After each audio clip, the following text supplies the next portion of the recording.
નમસ્કાર દર્શક મિત્રો, જનરપન ન્યૂઝમાં આપનું સ્વાગત છે। હું છું આપણો મિત્ર કંચન પરમાર। આવો સાંભળીએ આજના મુખ્ય સમાચાર। વડોદરાના નેશનલ હાઈવે નંબર 48 ઉપર આવેલ VR1 બિલ્ડિંગમાં ભીષણ આગ। પાર્કિંગથી શરૂ થયેલી જ્વાળાઓ 8મા માળ સુધી પહોંચી અનેક વાહનો ખાક। વડોદરા શહેરના નેશનલ હાઈવે નંબર 48 પર ગતરોજ એક મોટી હોનારત સર્જાઈ હતી। L&T કંપનીની બિલકુલ સામે આવેલી VR1 નામની બહુમાળી ઇમારતમાં ભીષણ આગ ફાટી નીકળતા સમગ્ર વિસ્તારમાં અફરાતફરીનો માહોલ સર્જાયો હતો। આ ઘટનામાં પાર્કિંગમાં રહેલા અનેક વાહનો બળીને ખાખ થઈ ગયા છે।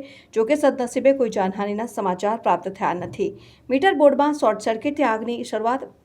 પ્રાપ્ત વિગતો અનુસાર VR1 બિલ્ડિંગના ગ્રાઉન્ડ ફ્લોર પર આવેલા ઇલેક્ટ્રિક મીટર બોર્ડમાં અચાનક શોર્ટ સર્કિટ થવાને કારણે આગ લાગી હતી।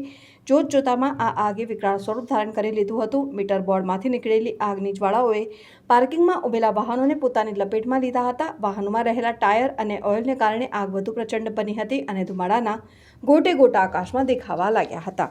8મા માળ સુધી પ્રસરી જ્વાળાઓ। આગ એટલી પ્રચંડ હતી કે તેની જ્વાળાઓ ગણતરીના મિનિટોમાં પાર્કિંગથી પ્રસરીને ઇમારતના 8મા માળ સુધી પહોંચી ગઈ હતી અને બિલ્ડિંગના ડક્ટ અને ઇલેક્ટ્રિક વાયરિંગ વાટે ધુમાડો ઉપરના માળ સુધી પહોંચતા ફ્લેટમાં રહેતા રહીશોમાં ભારે ગભરાટ ફેલાયો હતો।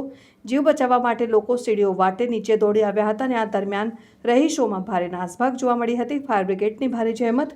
ઘટનાની જાણ તાત્કાલિક પાણીગેટ ફાયર સ્ટેશને કરવામાં આવી હતી। બનાવની ગંભીરતાને જોતા ફાયર ફાઇટરોનો કાફલો ઘટના સ્થળે દોડી આવ્યો હતો। ફાયર ફાઇટરોએ સતત પાણીનો મારો ચલાવી આગને કાબૂમાં લેવાના પ્રયાસો હાથ ધર્યા હતા। કલાકોની ભારે જહેમત બાદ આગ ઉપર સંપૂર્ણ કાબૂ મેળવી શકાયો હતો। ત્યારબાદ કુલિંગની પ્રક્રિયા હાથ ધરવામાં આવી હતી। મોટું નુકસાન જાનહાનિ ટળી। આ આગમાં પાર્કિંગમાં પાર્ક કરેલા ટુ વ્હીલર અને અન્ય વાહનો બળીને લોખંડના માળખામાં ફેરવાઈ ગયા હતા। બિલ્ડિંગના કાચ અને બાહ્ય હિસ્સાને પણ મોટું નુકસાન થયું છે। ફાયર વિભાગના સમયસરના હસ્તક્ષેપને કારણે આગ અન્ય બ્લોક્સમાં ફેલાતા અટકી હતી, જેના કારણે મોટી હોનારત ટળી હતી। હાલમાં ફાયર વિભાગ દ્વારા આગ લાગવાનું ચોક્કસ કારણ જાણવા તપાસ હાથ ધરવામાં આવી છે। આશરે 4:15 વાગે હમણાં કંટ્રોલ થયું। ફાયર કોલ મળતા Panigate fire station staff, ERC fire station staff અને રાજોડી ફાયર સ્ટેશન સ્ટાફ ત્રણેય ફાયર સ્ટેશન સ્ટાફ મળીને ઘટના સ્થળે આગ બહુ પ્રચંડ હતી।